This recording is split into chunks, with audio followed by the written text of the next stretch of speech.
ആദ്യ തുടക്കകാലങ്ങളിൽ എനിക്ക് എന്റെ സേവനം മാത്രമേ ചെയ്യാൻ പറ്റുമായിരുന്നു. അതായത് സത്സംഗം എടുക്കുക എന്നത്, അത് ഭഗവാന്റെ കാരുണ്യത്താൽ നിങ്ങൾക്ക് എല്ലാവർക്കും കേൾക്കാൻ പറ്റുമായിരുന്നു. പക്ഷെ നമ്മൾ കേൾക്കുന്നതും ജപത്തിലേക്ക് മാറണം, കേൾക്കുന്നതും ജപിക്കുന്നതും സേവനത്തിലേക്ക് എത്തണം. നമ്മൾ ഭഗവാനെ കുറിച്ച് കേൾക്കുന്നുണ്ട്, അതിനനുസരിച്ച് ജപം ഇംപ്രൂവ് ആവും, ജപത്തിനനുസരിച്ച് സേവനം നന്നാവും. ഇത് മൂന്നുമാണ് ഭക്തിയുടെ അടിത്തറ എന്ന് പറയുന്നത്. നമ്മൾ ഭഗവാനെ കുറിച്ച് കേൾക്കണം, കേൾക്കുന്നതിനനുസരിച്ച് നമുക്ക് ജപിക്കാൻ തോന്നും, ജപിക്കുന്നതിനനുസരിച്ച് സേവനം ചെയ്യാൻ തോന്നും. സേവനമാണ് അൾട്ടിമേറ്റ് റിസൾട്ട്. ഒരാൾ ഭഗവാന്റെ സേവനത്തിൽ താല്പര്യം കാണിക്കുന്നുണ്ടെങ്കിൽ എന്റെ അർത്ഥം അവരുടെ ജപം കറക്റ്റാണ്. അവർ ജപിക്കുന്നുണ്ടെങ്കിൽ എന്റെ അർത്ഥം അവർ ഭഗവാനെ കുറിച്ച് കേൾക്കുന്നുണ്ട്, ഭഗവാനെ കുറിച്ച് പഠിക്കുന്നുണ്ട്. ഇത് മൂന്നും കറക്റ്റായിട്ട് നടക്കണം. അല്ലെങ്കിൽ എന്ത് പറ്റും, നമുക്ക് ഭഗവാന്റെ സേവനം ചെയ്യാൻ തോന്നത്തില്ല.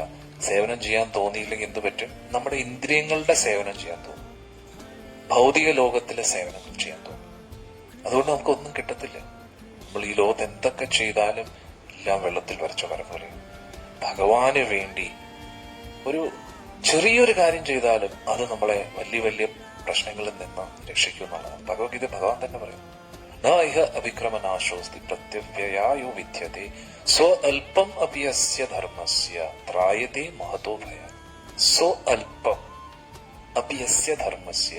ഭഗവാൻ, ധർമ്മം എന്ന് പറഞ്ഞാൽ ഭഗവാൻ ഇഷ്ടമുള്ള കാര്യം ഞാൻ പറഞ്ഞില്ലേ. സ്വ അല്പം അപിയസ്യ ധർമ്മ, ഒരു കുറച്ചായാലെങ്കിലും സ്വ അല്പ, അല്പം എന്ന് പറഞ്ഞാൽ വളരെ കുറച്ചെങ്കിലും നമ്മൾ കാര്യങ്ങൾ ചെയ്യുമ്പോൾ ത്രായതേ മഹതോ ഭയാത്, വലിയ വലിയ ഭയങ്ങളിൽ നിന്ന് നമ്മളെ രക്ഷപ്പെടും. ദ്രൗപദി ദേവി സ്വം അല്പം അപിയസ്യ ധർമ്മസ്യ എന്താ ചെയ്തത്?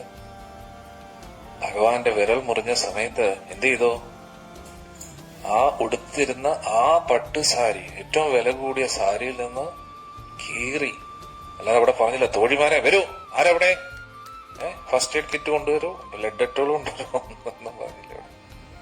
ദ്രൗപദി ദേവി എന്താ ചെയ്ത്, സാരി അങ്ങോട്ട് കീറി എന്നുള്ളതാണ്. സാരി കീറിന്ന് അതിൽ നിന്ന് ഭഗവാന്റെ വിരലിങ്ങനെ കെട്ടിവെച്ചു. സോ അല്പം അപിയസ്യ ധർമ്മസ്യ.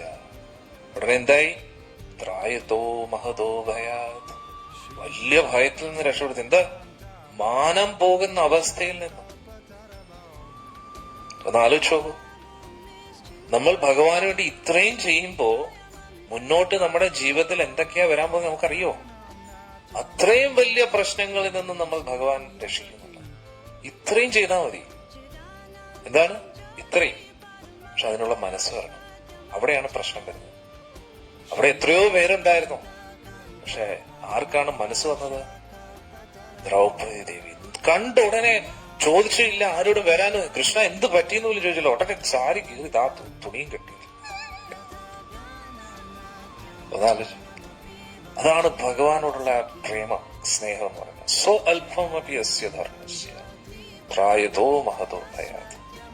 വലിയ വലിയ ഭയങ്ങളിൽ നിന്ന് നമ്മളെ രക്ഷപ്പെടുത്താൻ കഴിയും ഭഗവാന് വേണ്ടി ചെറിയൊരു കാര്യം. നമുക്ക് പോകുന്നത് വളരെ സിമ്പിൾ ആയിട്ടുള്ളൊരു കാര്യം. ദ്രൗപദിക്കുന്ന ഒരു സാരി പോയി, എത്രയേ ഉള്ളൂ. പക്ഷെ മുന്നോട്ട് എത്ര സാരിയാ കിട്ടിയത്?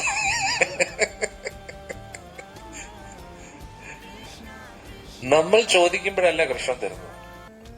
നമുക്ക് ഏറ്റവും കൂടുതൽ ആവശ്യമുള്ളപ്പോ ആളെത്തിയിരിക്കും, ഒരു സംശയം.